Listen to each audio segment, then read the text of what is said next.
The letter trembled in my hands, Dad's familiar scrawl dancing across the page like a final goodbye. Standing in his study, surrounded by the musty smell of leather-bound books and decades of family history, I couldn't shake the feeling that this wasn't just another piece of post-mortem paperwork. My name is Sydney, and my father's death changed everything. Not just because of the grief or the empty chair at Sunday dinners, but because of what he left behind, a ticking time bomb disguised as an inheritance. You'll want to sit down for this, Sydney. Mr. Bennet's voice carried through the doorway, interrupting my thoughts. He stood there, briefcase in hand, looking more grave than usual. Your brother Caleb has already filed a motion to contest the will. Of course he has. I folded the letter and slipped it into my pocket. The body's barely cold and he's already circling like a vulture. There's more.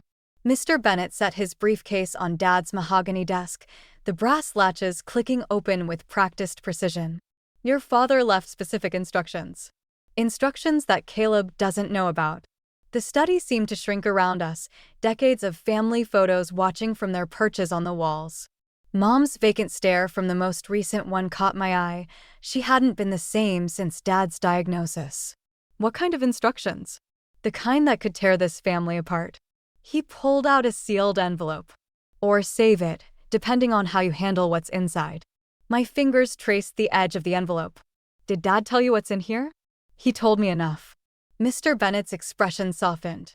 Just remember, Sydney, your father was always 3 steps ahead of everyone else, even in death. A knock at the study door made us both jump. Caleb stood there, his designer suit a stark contrast to Dad's worn leather chair.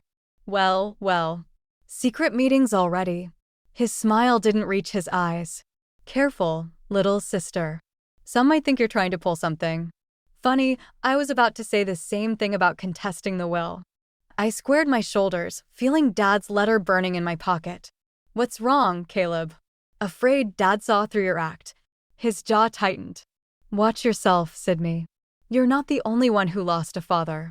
No, I said, meeting his gaze. But I might be the only one who actually cared about more than his money. As Caleb stormed out, Mr. Bennet cleared his throat. Your father warned me about this day. He said when it came, you'd know exactly what to do with this. He tapped the envelope. The question is, are you ready for what's inside? I broke the seal, and everything I thought I knew about my family began to unravel. The dining room felt like a minefield. Mother's antique crystal glasses clinked too loudly against the mahogany table as Liam poured more wine, his hands trembling slightly. We'd gathered for our first family dinner since the reading of Dad's will, and the tension was thick enough to choke on. To Dad, Caleb raised his glass, wearing that practiced smile that never quite reached his eyes. Who always knew how to keep us guessing, didn't he, Sydney? I gripped my fork tighter, the metal cold against my palm. Some of us less than others. Mother pushed her untouched food around her plate, lost in her own world. The empty chair at the head of the table seemed to mock us all. I've been thinking, Caleb continued, setting down his glass with calculated precision. About the house. It's quite large for just Mother to maintain. Perhaps we should consider selling. Absolutely not. Liam's voice cut through the air like a whip. Dad loved this place. It's been in the family for generations. Always the sentimental one, aren't you? Caleb's tone dripped with condescension. But let's be practical. The market's perfect right now, and with the estate taxes. The taxes you helped create? The words escaped before I could stop them. Those investment schemes you convinced Dad to sign off on last year? The room went still. Mother's fork clattered against her plate. Careful, Sydney. Caleb's smile tightened. You're starting to sound paranoid. The market crash affected everyone, not just Dad's portfolio. Funny how your accounts came through unscathed. Liam's eyes darted between us. Maybe we should. No, I cut him off, pulling Dad's letter from my pocket. Maybe we should talk about what Dad really thought about those investments, Caleb. About the warnings he received. Color drained from Caleb's face. Where did you get that? Does it matter? What matters is what's in it. I stood, hands steady despite my racing heart. Unless you'd prefer I read it aloud? Caleb's chair scraped against the floor as he stood. Mother, I think Sydney's grief is affecting her judgment. Perhaps we should continue this another time. Running away again? I challenged. Like you did when Dad confronted you about the missing trust fund money? That's enough. Mother's voice cracked through the room, startling us all. Her hands shook as she gripped the edge of the table. I can't bear this fighting. Not now. I'm sorry, Mother. Caleb softened his tone. Ever the performer. Sydney's clearly upset. I'll go. As he passed me, he leaned in close. Whatever game you think you're playing, little sister, remember, I've been playing it longer. I watched him leave, then caught sight of movement through the window. Maggie stood in her garden next door, pretending to tend her roses. She gave me a slight nod, and I knew she'd heard everything. The game was just beginning. Maggie's kitchen window provided the perfect view of Mr. Bennett's office across the street. We'd been watching for hours when Caleb's Mercedes pulled into the parking lot, right on schedule. Third meeting this week, Maggie murmured, lowering her binoculars. And always after hours. I pressed record on my phone, zooming in as Caleb slipped through the side entrance. What kind of lawyer meets clients at 8 p.m.? The kind who's hiding something. Maggie's face hardened. Just like when your father's investments started tanking last year. Caleb had plenty of late meetings then, too. My chest tightened. You knew about that? Honey, the whole neighborhood knew something was wrong. Your father spent 40 years building that portfolio, then suddenly he's making risky investments? It wasn't like him. A flash of movement caught my eye.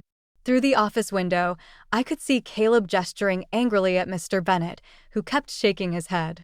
Something's wrong. I grabbed my keys. I'm going over there. Sydney, wait. But I was already out the door, anger propelling me across the street. The side door was unlocked. Inside, voices echoed down the hallway. You promised this would work.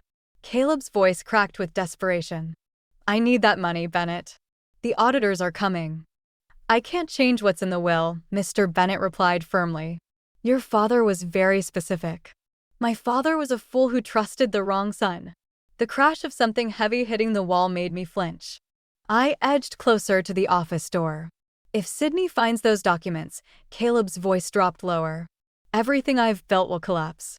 My reputation, my business. Perhaps you should have thought of that before using your father's accounts to cover your losses. My hand flew to my mouth, stifling a gasp. The floor creaked beneath my feet. The voices stopped. Someone's here. Caleb's footsteps approached the door. I turned to run, but my heel caught on the carpet. The door flew open. Well, Caleb's face twisted into something ugly. Looking for more ammunition, sister dear? I heard enough. My voice shook, but I held my ground. Dad wasn't making those investments at all, was he? You forged his signature. Sydney, Mr. Bennett stepped forward. You shouldn't be here. No, let her stay. Caleb's smile turned predatory. It's time we had an honest conversation about family loyalty. Loyalty? I laughed bitterly. You stole from our dying father. I protected this family. He slammed his fist against the wall. While you and Liam played house, I kept us from bankruptcy. Everything I did was for us. Then you won't mind if I share these recordings with Mother? The color drained from his face. You wouldn't dare. Try me. I backed toward the door. Dad taught me well, always keep evidence of betrayal. His eyes went cold. Dad's dead, Sydney. And dead men can't protect you anymore. The threat hung in the air between us, heavy with promise. The recording from Mr. Bennett's office played on my laptop, each word like a knife twisting deeper. Liam paced behind me, his reflection in the study window growing more agitated with each revelation. He forged Dad's signature. Liam's voice cracked. While Dad was dying, Caleb was. He stopped, bracing himself against the desk. I closed the laptop. There's more. The investment records, the missing trust fund money. Stop. Liam held up his hand. Just stop. We can't tell Mother. What? She's barely holding on as it is. This would destroy her. The study door creaked open. Maggie stood there, clutching a manila envelope. Then you really don't want to see these. My stomach dropped. What did you find? Bank statements. From an account in the Cayman Islands. She spread the papers across Dad's desk. Caleb's been moving money there for years. But here's the twist. Some transfers were made after your father's death. Liam snatched up a statement. That's impossible. The accounts were frozen. Unless someone had power of attorney. I met Maggie's gaze. Mother. He convinced Mother to sign over power of attorney. The grandfather clock chimed midnight, its sound echoing through the empty house. Outside, a car door slammed. He's here. Maggie moved to the window. And he's not alone. Caleb's voice carried from the foyer, followed by Mother's lighter tones. My hands shook as I gathered the evidence. Sydney. Liam grabbed my arm. If you do this, there's no going back. The family will never recover. The family's already broken. I pulled away. Dad knew. That's why he left me the letter. He wanted someone to stop Caleb before he destroyed everything. Footsteps approached the study. I shoved the documents into my bag just as Caleb appeared in the doorway, Mother at his side. Family meeting at midnight? Caleb's smile was sharp. How dramatic. Sydney was just leaving, Liam said quickly. Actually, I straightened my spine. I think it's time we all had a talk about Dad's real investments. Mother's face paled. What do you mean? Don't listen to her. Caleb stepped between us. Sydney's been making wild accusations. Show her the papers, Maggie cut in. Caleb's head snapped toward her. You. I should have known you'd be involved. Someone had to watch out for this family. Maggie stood her ground. Richard asked me to, before he died. The revelation hung in the air like smoke. Mother swayed slightly. Dad knew, I said softly. He knew everything, Caleb. And now everyone else will too. Caleb's mask cracked, just for a moment, revealing something desperate and dangerous underneath. You have no idea what you're about to unleash. Neither do you. I reached for my bag, ready to expose everything. But sometimes, the truth comes with a price none of us are prepared to pay. Maggie's living room had become our war room, scattered with documents and photographs. The neighbors gathered around her coffee table, retired Judge Thompson, Sarah from the bank, even old Mrs. Chin who'd watched us grow up. Each brought another piece of Caleb's puzzle. He approached me about refinancing the house, Sarah said, sliding over a loan application. Using Mother's signature. Dated 3 days after Dad's funeral. My hands clenched around my coffee mug. Before the will was even read. There's more. Judge Thompson cleared his throat. Your brother's been visiting my colleague at the probate court. Trying to expedite the process, calling in favors. Mrs. Chin touched my arm. Last week, I saw him taking boxes from your father's study. Late at night. The doorbell rang. Maggie returned with Liam, his face ashen. You need to see this. He dropped a USB drive on the table. Caleb's computer. He didn't just forge Dad's signature on investments. He's been embezzling from his clients for years. The room went silent. Through Maggie's window, I could see our family home, dark except for Mother's bedroom light. If this gets out, Liam continued, it's not just Caleb who falls. His clients lose everything. People's retirement funds, college savings. Like the Petersons, Mrs. Chin whispered. Their daughter had to drop out of medical school last semester. My chest tightened. Because their investments with Caleb suddenly disappeared. The sound of screeching tires cut through the night. We rushed to the window. Caleb's Mercedes sat in our driveway, and he was helping Mother into the passenger seat. He's taking her to sign something, Sarah realized. The bank papers, they're being processed tomorrow morning. If she signs, Judge Thompson warned, the house is his. Your father's wishes won't matter. I grabbed my keys, but Liam blocked the door. Sydney, wait. Think about what Dad would want. Dad would want justice.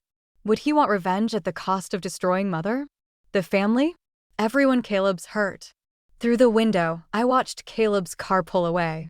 The neighbors waited, their faces reflecting my own turmoil. Each piece of evidence we'd gathered was another weapon, but using them meant casualties beyond Caleb. My phone buzzed, a text from Mr. Bennett. Your father left one more letter. Come now. I have to go. I turned to the room. But I need you all to be ready. Whatever happens tomorrow will change everything. We're with you, Maggie said firmly. The others nodded. As I drove to Bennett's office, Dad's words from his first letter echoed in my mind. Sometimes protecting the family means being willing to break it first. I just hadn't realized how much of myself I'd have to break along with it. Mr. Bennett's final letter changed everything.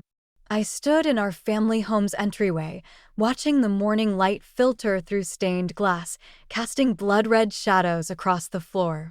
The neighbors had gathered in the living room, their whispered conversations a steady hum of anticipation. "They're here." Maggie's voice carried from the window. Caleb's Mercedes pulled up, Mother in the passenger seat. Liam emerged from the study, clutching the USB drive. "Sydney, are you sure about this?" The front door opened before I could answer. Caleb guided Mother inside, his confident smile faltering at the sight of our assembled neighbors. "What's this?" He recovered quickly. "A welcome party for our return from the lawyer's office?" "Not exactly." I stepped forward, Dad's final letter burning in my pocket. "Did Mother sign the papers?" "That's none of your—" "I didn't." Mother's voice cut through the tension. "I couldn't." Caleb's mask slipped. "Mother, we discussed this. The house isn't yours to take."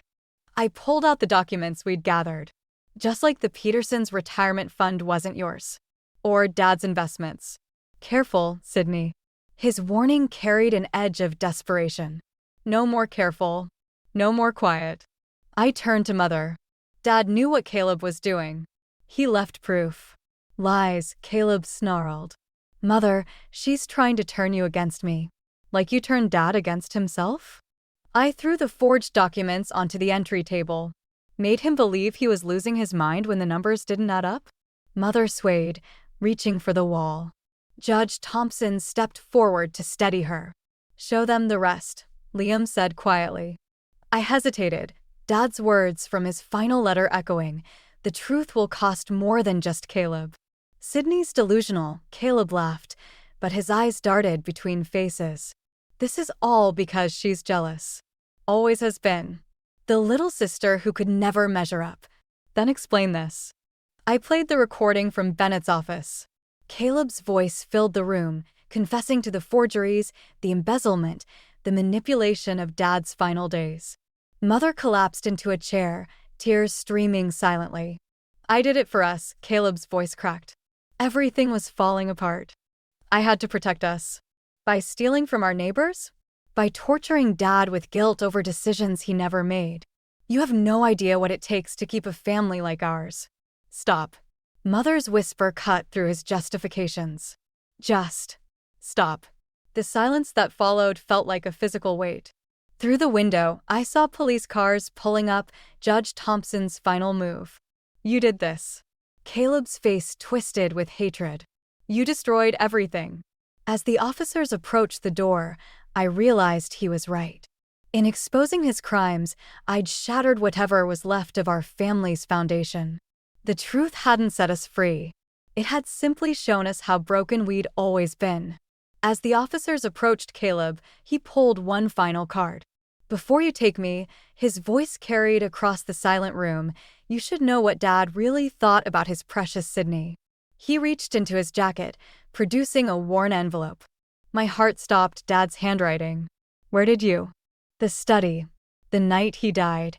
Caleb's smile turned cruel. "He wrote this after your last fight with him. Remember that day, Sydney?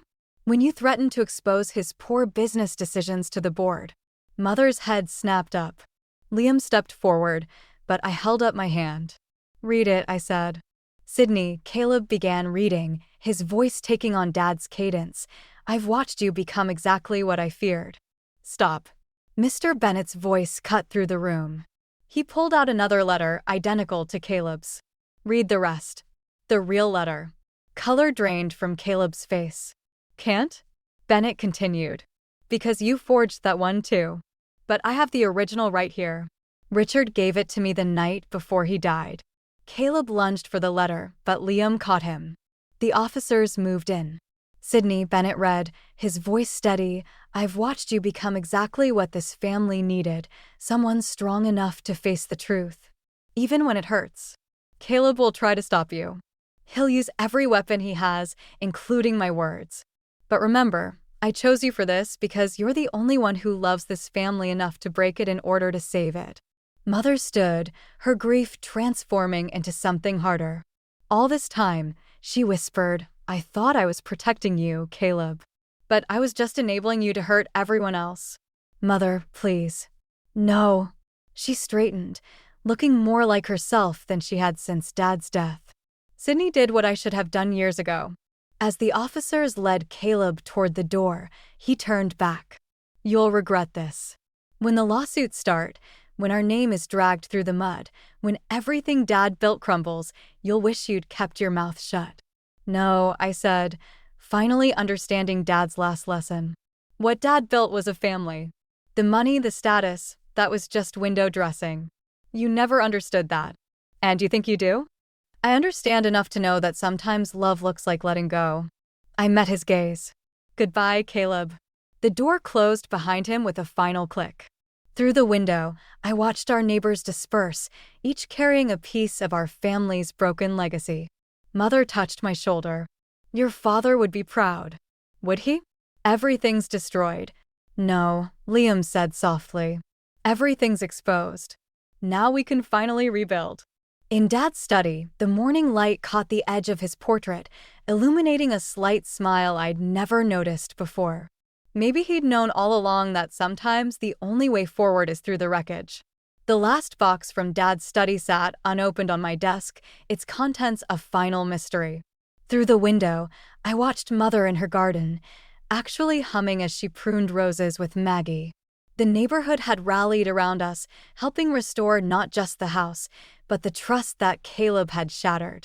A knock at the door revealed Liam, holding Dad's leather journal. "Found this behind the bookcase. There's something you should see." I opened it to the marked page, recognizing Dad's distinctive scrawl. "The true test was never about the money. Sydney will understand this eventually. Caleb's actions were inevitable, a mirror I needed the family to see. The real inheritance isn't in the accounts or the property. It's in the choice, truth or comfort. Sydney chose truth, no matter the cost. That's the legacy I wanted to leave." "He knew," I whispered. "He set this all up." "Not exactly."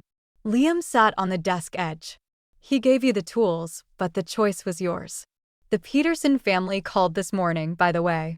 The restitution payments from Caleb's seized assets started coming through. The morning paper lay on the desk, Caleb's plea deal making headlines. He'd traded information about his larger investment schemes for a reduced sentence. Did we do the right thing? The question that had haunted me for weeks finally escaped. Before Liam could answer, Mother appeared in the doorway. "Your father used to say that right things and easy things rarely look the same." She picked up the final box. "Speaking of which." Inside lay a stack of letters, each addressed to a different family in the neighborhood, all dated the week before Dad died. "Apologies," Mother read, her voice catching. He knew what Caleb had done. He was trying to make it right, in his own way. "And now we can finish what he started," Liam added. I touched Dad's journal, understanding finally flooding in. The inheritance wasn't the house or the money, it was the chance to rebuild something stronger than what had broken. A car door slammed outside. Through the window, I watched Mr. Bennett approaching with another box of documents. More revelations, more choices. "Ready?" Liam asked. I thought of Caleb, sitting in his cell, still believing he'd lost everything. He never understood that what Dad left us was worth more than any account balance, the courage to face uncomfortable truths, the strength to protect what matters, and the wisdom to know the difference. "Ready," I said, opening the door to whatever came next. Because sometimes the greatest inheritance isn't what you receive, it's what you choose to do with it.